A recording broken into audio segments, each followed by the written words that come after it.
Finally আজকে আরও একটি ব্লগ নিয়ে চলে আসলাম। তো আজকের ব্লগটা শুরু হচ্ছে বন্ধুর বাড়ির সামনে থেকে। তারপর আমরা একটু মাঠের দিকে চলে এসেছিলাম।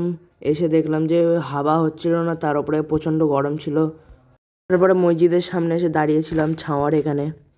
তারপরে গাইজ মসজিদের সামনে এসে স্ট্যান্ড মারছিলাম, যেমনটা কি তোমরা দেখতে পাচ্ছ।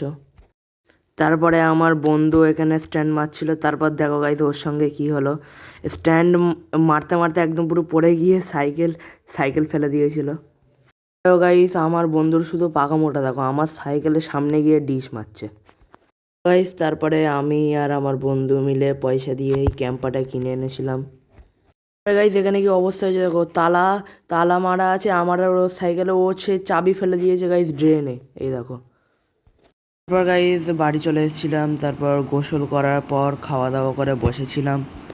তারপরে আমি মাঠে চলে এসেছি, আমার বন্ধুকে ডাকতে গিয়েছিলাম, বাড়িতে ছিলাম। আরে এ কি, তো গাই এই দেখো বন্ধু, আরে যা, সে বন্ধু আস্তে আস্তেই পড়ে গেছে।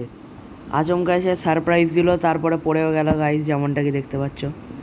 তারপরে গাইস দুটো সাইকেল কেমন লাগছিল অবশ্যই কমেন্ট করে বলবে। দেখো গাইস কটা ছেলের উল্টো কাজ, পুরো মাঠের ভেতরে স্প্লেন্ডার ঢুকিয়ে দিয়েছে। তারপরে রাত্রের দিকে বাড়ি থেকে বার হয়েছিলাম। তারপর রাস্তায় আমি একটু ডিশ প্র্যাকটিস করছিলাম, যেমনটা কি তোমরা দেখতে পাচ্ছ। আর ডিশ অতটা ভালো লাগছিল না।